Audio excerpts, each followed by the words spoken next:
సంగారెడ్డి పట్టణంలో హనుమాన్ మందిర్ యువసేన ఆధ్వర్యంలో హనుమాన్ జయంతి సందర్భంగా బైక్ ర్యాలీ డీజే పాటలతో సహా శ్రీరామ రామ అంటూ నినాదాలు చేసుకుంటూ బైక్ ర్యాలీ హనుమాన్ మందిర్ నుండి బైపాస్ వరకు, అక్కడి నుండి పోతిరెడ్డిపల్లి చౌరస్తా వరకు మళ్ళీ హనుమాన్ మందిరం వద్దకు చేరుకున్నారు. హనుమాన్ జయంతి సందర్భంగా టపాకాయలు కాల్చారు. హనుమాన్ యువజన సంఘం అధ్యక్షుల ఆధ్వర్యంలో అన్నదాన కార్యక్రమం నిర్వహించారు. అందుకు పట్టణ ప్రజలు, వేరువేరు గ్రామాల నుండి వచ్చిన వారు ఆహారాన్ని భుజించి వెళ్లడం జరిగింది.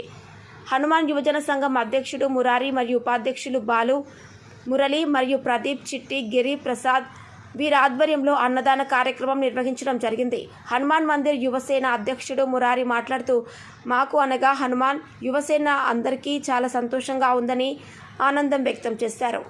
సంగారెడ్డి డిస్ట్రిక్ట్ రిపోర్టర్ బేకరీ శామ్యుల్, దృశ్యం న్యూస్.